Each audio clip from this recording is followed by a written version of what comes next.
Una de las cosas que forma parte de mi rutina en la vida es que cada vez que tengo una mala situación, ya sea personal o colectiva, no importa lo que sea, intento que mi respuesta inicial sea siempre correr a la Escritura y leer hasta que Él me habla.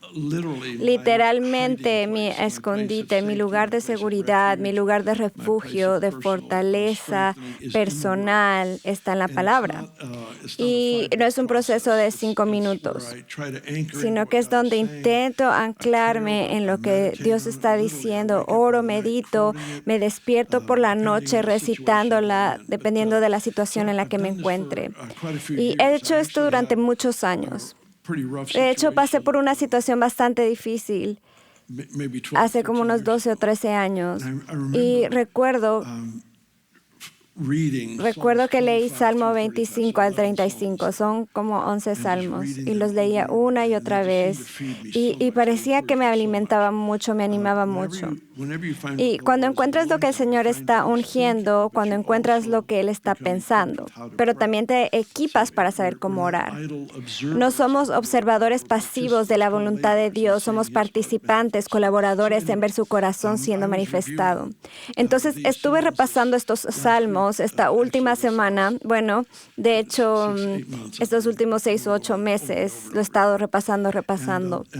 Y me sentí realmente tocado por el Señor acerca de algo en el Salmo 27. Así que hoy vamos a estudiarlo durante unos 5 minutos. Simplemente fui tan movido y lo compartí en nuestra reunión de liderazgo, lo que estaba pensando y viendo, y lo haré contigo también. David es el autor de este salmo específicamente, y quiero que te imagines a David.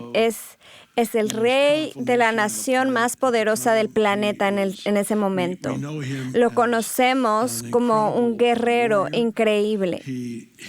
Y si entiendo bien, Israel no heredó toda la tierra prometida que debía heredar bajo el liderazgo de Josué o los siguientes líderes. No fue hasta David cuando realmente entraron completamente en lo que Dios les había prometido. Así que esta fuerza militar que tenía David no se valora mucho hoy en día, porque no nos gusta la guerra como cultura, la violencia. Pero en esa época era literalmente lo que les hizo una nación. Así que David es un estratega y un guerrero brillante. De hecho, atrajo a hombres para que lo rodearan. 400 al principio. Era como una especie de rechazados de la sociedad. No encajaban en ninguna parte, tenían problemas en su vida personal, pero se unieron a David. No sabemos cuál fue su proceso de entrenamiento, pero de alguna manera ellos, que eran los rechazados de la sociedad, se convirtieron en este grupo de guerreros de élite, hasta el punto de que un solo soldado podía matar a 800 soldados enemigos. Así que estamos hablando de un don sobrenatural de fuerza militar. Y todo eso surgió bajo David. Entonces, David es un brillante estratega militar. Pero lo que lo convirtió en un estratega militar brillante es que sabía escuchar a Dios. Así que ahí estaba su don y la voz de Dios. A Dios le gusta así, le gustan los colaboradores. Él puede hacerlo todo por sí mismo, pero ha elegido levantar un pueblo. Entonces David podía oír al Señor y qué hacer, cuándo y cómo hacerlo, y como resultado se convirtió en este loco y asombroso líder militar de Israel. Y sabemos que Salomón construyó este templo para el Señor, probablemente el edificio más extravagante de todos los tiempos, pero en realidad fueron los recursos de David los que ayudaron a construirlo. Fue la generosidad de David, fue su oro, sus gemas, su plata, todo lo que David reservó. Y entonces Salomón, sí, claro, también fue generoso, pero fue David el que preparó el camino. Y sabes, tal vez esta es como una analogía extraña, pero David era algo así como el Elon Musk de su época. En recursos, y en genio, en creatividad. Era un genio creativo. Así que aquí está este militar, desde el niño que mató a Goliat hasta este genio militar. También fue un genio de la música. Él inventó instrumentos musicales y eso no es algo pequeño. De hecho, creó sus propios instrumentos. Escribió música que ha perdurado a lo largo de los siglos, que está registrada en las Escrituras. Dios celebró su escritura lo suficiente como para decir, hey, tiene que estar en este libro, y llegó hasta la copia final. Pasó por todas las ediciones y aquí está, en este libro. Y vamos a leer uno de ellos, pero son letras que cambian la vida. Gracias a una revelación del corazón y la naturaleza de Dios, una de las cosas más grandes, más grandiosas jamás logradas. Entonces aquí está David, este líder militar, es creativo, es el hombre más rico del planeta, tiene recursos. Cuanto más recursos tengas, ya sea gente, dinero, título, posición, todas estas cosas aumentan tus opciones. Así que si eres pobre y tienes un problema, si eres pobre en favor, en posición, en dinero, pobre en todo, tienes muy pocas opciones cuando tienes un problema. Pero cuando tienes recursos ilimitados, ahora tienes 1,000 millones de opciones que tu vecino no tiene, simplemente por tus recursos. Hago esta observación por lo siguiente. Lo que ocurre a veces cuando somos poderosos, cuando aumentan nuestros recursos o nuestras oportunidades, es que estamos utilizando nuestro poder para deshacernos de algunas de las cosas que Dios puso realmente en nuestra vida para refinarnos. No se supone que debas atravesar todas las puertas que Dios abre. Algunas están ahí solo para ver si abrazas o no lo inferior. Dice del rey David que el Señor puso a Saúl en su mano. Y aquí hay un rey que quiere matar a David. David ha sido profetizado como el próximo rey. La Escritura dice que Dios puso a Saúl en manos de David. Y David decidió no matarlo porque no levantaría la mano contra el ungido del Señor. ¿Cuál es el punto? Dios abrió una puerta por la que no debía pasar porque tenía una prueba para averiguar si era alguien que abrazaría la excelencia del reino, la integridad por encima de la ganancia o el beneficio personal. Así que aquí está David. Y tiene 1,000 millones de opciones en la vida. Hay algunos eruditos que piensan que este salmo en concreto podría haberse escrito cuando Absalón se levantó contra su propio padre. Absalón se levantó contra su propio padre y era el hijo de David e intentó dar un golpe de estado y deshacerse de David. Y cuando un rey sustituye a otro, tiene que matarlo. Entonces, puedes imaginarte la traición, la angustia de que tu propio hijo esté trabajando para destronarte y toda esa confusión, ese conflicto del alma. Entonces, aquí está David en esta posición. Y ha reducido sus 1,000 millones de opciones a una sola cosa importante. No sé cómo pintar mejor el cuadro que diciendo lo que ocurrió. Tenía 1,000 millones de opciones y en el versículo 4 del Salmo 27 dice, una cosa he deseado del Señor y esa buscaré. Habitar en la casa del Señor todos los días de mi vida, contemplar la belleza del Señor e inquirir en su templo. Cuando hablo así, cuando saco a relucir cosas como esta, sobre todo si estoy en la escuela o en alguna clase donde hay interacción, siempre surge la pregunta de, pero en la práctica, ¿qué hacemos? Esto es práctico. No se puede ser más práctico que habitar en la presencia manifiesta de la gloria de Dios. No significa que no haya otras acciones. es solo que siguen a esta. Hay algo en tomar todas tus opciones y reducirlas a una sola cosa y decir, ¿sabes qué? Viviré y moriré en esta montaña. Una cosa que he elegido es habitar en la casa del Señor. No está hablando de venir a la iglesia o de entrar en algún lugar. Habla de vivir en la presencia de Dios. Habitar en la casa del Señor. ¿Por qué? Porque quiero contemplarle. Si puedo verlo, entonces todo lo demás que veo se pone en su sitio. Si no lo veo a Él, me dejaré arrastrar hacia el interior. Voy a encontrar atractivas cosas que no deberían serlo en absoluto. Pero una vez que lo he visto, una vez que mi corazón ha estallado con la certeza de su corazón, de su rostro, su naturaleza hacia mí, todo lo demás se pone en su sitio. We are a people who emphasize the presence of the Lord. Somos un pueblo que enfatiza constantemente la presencia del Señor y creo que es realmente nuestro sistema de valores. Y voy a bajar, así que corta el micrófono un momento para que no suene. Ok, gracias.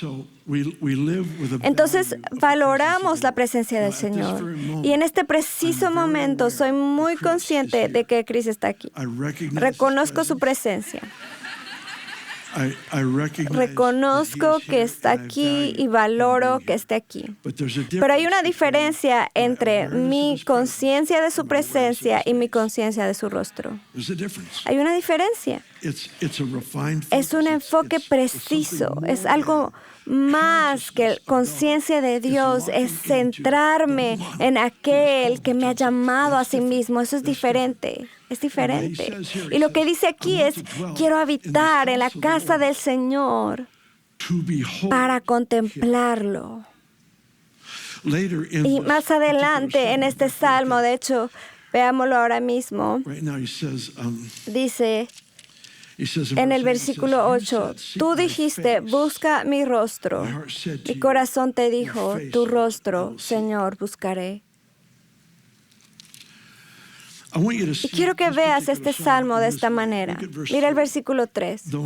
Aunque acampe un ejército contra mí, mi corazón no temerá. Aunque se levante una guerra contra mí, en esto estaré confiado. Una cosa he deseado del Señor.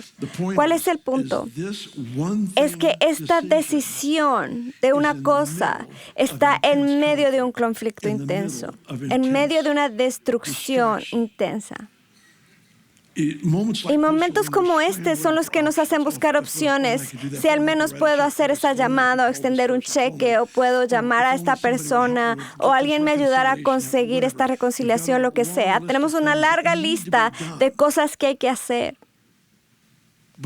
Pero esto me impresiona tanto porque el hombre que tiene recursos ilimitados para encargarse de su propio hijo si lo necesitara, para aliviar la presión que estaba experimentando, elige no hacerlo. Para librarse de este rey Saúl que lo persigue por todo el campo durante 13 años, tiene la capacidad y la oportunidad dada por Dios de eliminar ese problema y no lo hace. En lugar de eso, reduce sus valores a esta única cosa. Una cosa pido del Señor, una cosa busco. He reducido a esto, habitar en la casa del Señor. Contemplar su belleza, inquirir en su templo. Quiero que la presencia de Dios dé forma a lo que veo y luego dé forma a cómo oro.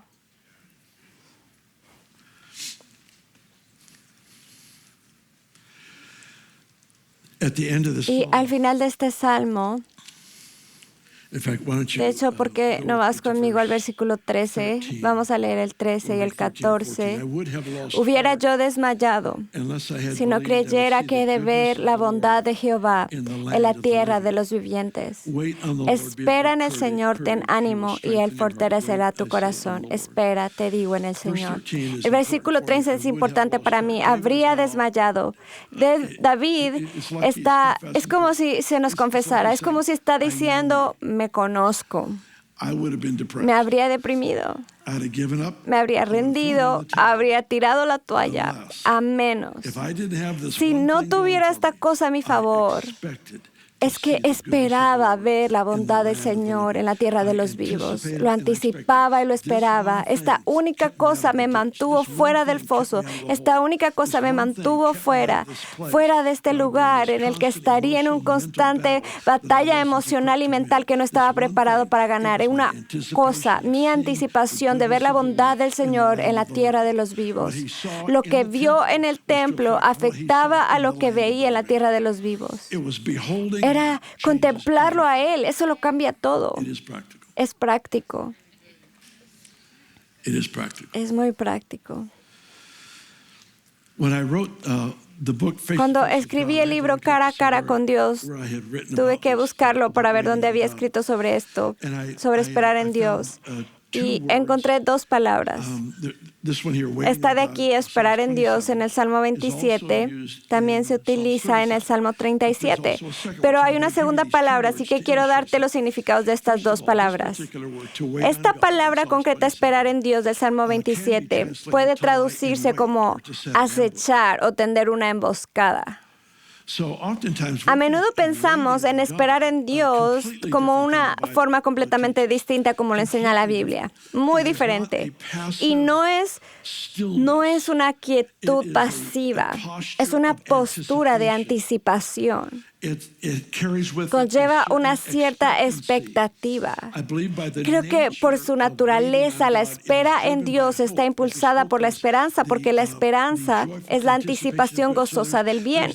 De modo que este tema de la esperanza es la columna vertebral de este tipo de espera. No estoy esperando, pensando que tal vez Dios aparezca. Estoy esperando con expectativa, porque podría pasar en cualquier momento y de cualquier forma. Es una expectativa lo que impulsa esta espera. Acechar, como tender una emboscada. Si vas a ir a cazar un venado para hacer fotos, claro. Tal vez no irías como a Wall Street o Nueva York con la esperanza de ver uno. Probablemente no irías al medio del océano tampoco. Irías a donde están los venados. Y cuando estás emboscando al Señor, ahora, escúchame bien. Lo entiendo, Él está en todas partes, pero hay algunos lugares donde Él está más.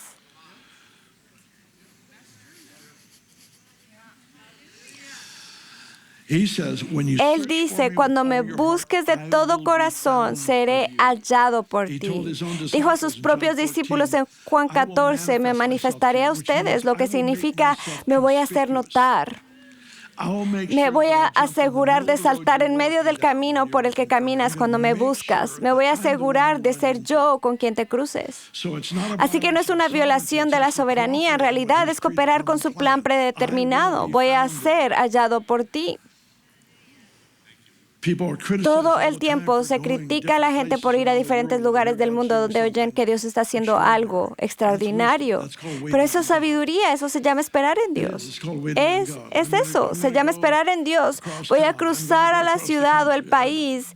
Yo he ido por todo el mundo solo porque he oído que Dios está haciendo algo en diferentes lugares. Es lo que haces y algunos están aquí por eso también. Pero la otra palabra es muy fascinante. Y quiero leerlo. La palabra hebrea pacientemente, esperar pacientemente, aparece en la Biblia 53 veces. 4 veces se define como esperar pacientemente o aguardar y esperar.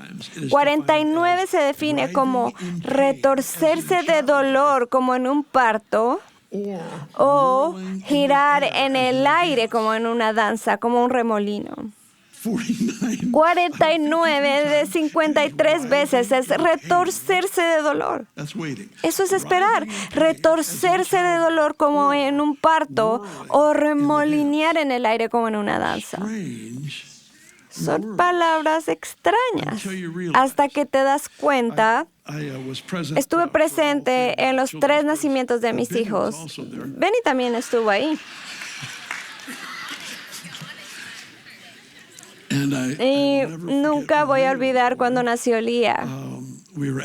Estábamos en la clínica, pero en una casa, y él no estaba allí, estaba una comadrona y había un montón de gente en la habitación. Y yo era su entrenador, como lo había sido con los 2 anteriores. Y ella estaba en medio de una contracción. Y cometí el error de desviar mi atención a otro lugar. Y este apretón en mi brazo me recordó que en realidad solo hay una cosa que significa algo en el mundo para mí en este momento, mi esposa. Y me arrepentí tan rápido, volví allí, la ayudé a respirar, me enfoqué. ¿Por qué? Porque retorcerse de dolor, sinceramente, es un enfoque, es una intensa concentración que permite soportar ese horrible dolor. Es un enfoque intenso. ¿Y qué tal de remolinear en una danza? Cuando estás en el aire, quieres saber dónde vas a aterrizar. Y también requiere una intensa concentración. ¿Y qué es eso de esperar en el Señor? Es eso. Es este enfoque intenso. Cuando reduces lo que estás dispuesto a considerar, reduces tus opciones a una sola cosa. Y eso hizo David, una cosa deseada del Señor. Cuando tomas esa decisión, refinas tu enfoque. Mientras más refinas tu enfoque, más puedes ver. Esperar en el Señor.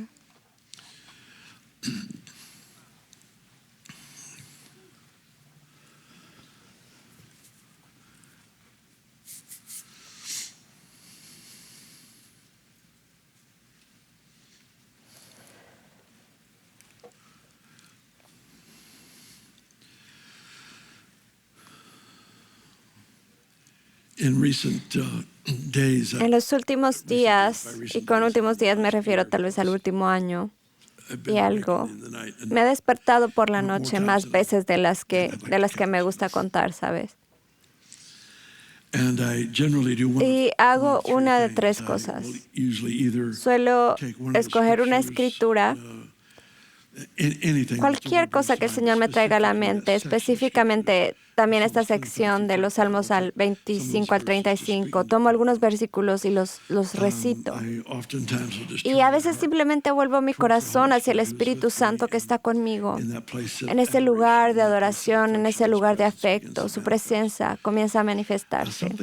Y algo que pensé hacer tal vez hace un año es que empecé en mitad de la noche solo a recitar lo que llamamos al Padre Nuestro, la oración de los discípulos, la oración que Él nos enseñó.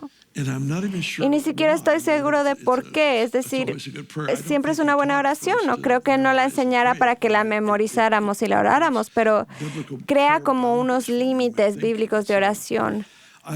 Así que me acuesto a mitad de la noche y empiezo a orar. Padre Nuestro. A veces hago una pausa en cada frase y me extiendo. Dios, tú eres nuestro Padre, no solo mi Padre. Oro esto para toda mi casa. Padre nuestro, que estás en los cielos. Santificado, reverenciado, celebrado es tu nombre. Venga a nosotros tu reino. Hágase tu voluntad, es tu corazón. Siempre fue tu plan dejar que tu mundo influyera en este. Y estoy de acuerdo contigo diciendo, Dios, que se haga tu voluntad aquí, en mi casa, en mi cuerpo, en mi familia, en mi ciudad, en esta iglesia. Que se haga tu voluntad, como en el cielo.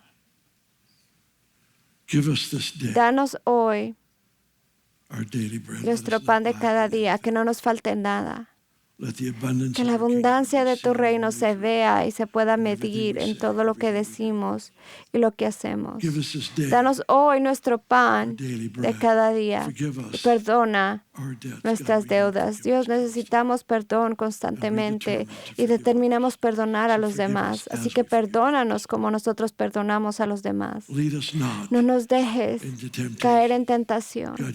Dios, tú sabes dónde somos débiles y no quieres hacernos tropezar, pero también conoces las cosas que me atraen y que no deberían.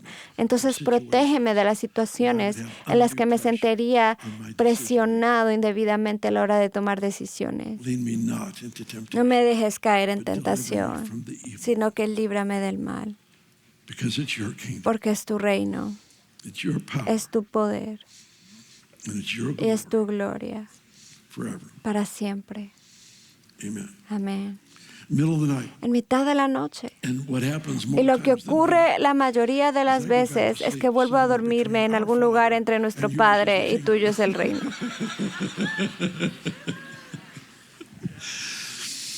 Pero el punto es que fuimos creados para ser una casa de Dios.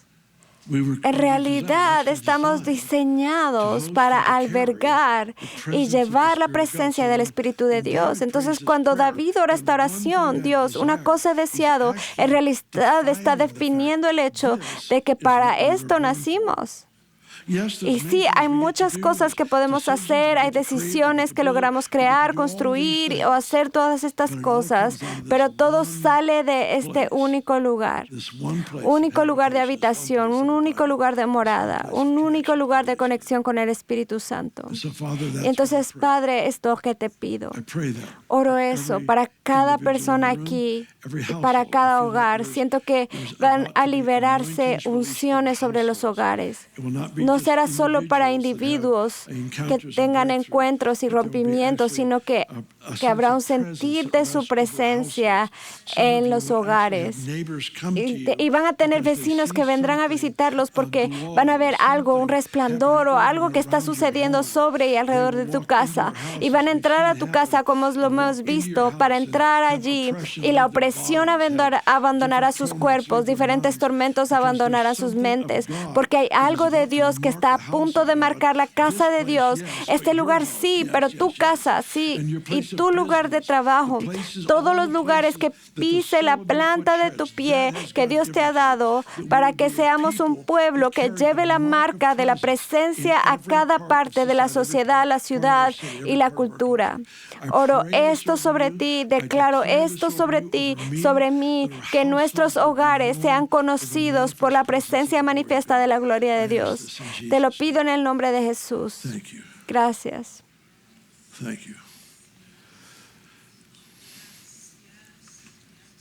Y es importante que haga esta pregunta antes de terminar. Si hay alguien aquí que nunca has sido lo que la Biblia llama nacido de nuevo, nunca te has convertido en discípulo, en seguidor de Jesús, no sabes lo que es ser perdonado del pecado, no sabes lo que es estar completamente libre de todo el tormento y los problemas a los que te enfrentas a lo largo de tu vida, no sabes lo que es eso, pero quieres saber. Entonces, ¿dónde estás? Levanta tu mano y al hacerlo estás diciendo, Bill, no quiero salir de aquí hasta que sepa que he encontrado la paz con Dios. Si eres tú, levanta la mano y muévala para que pueda verte. Aquí. Gracias, Señor. Gracias.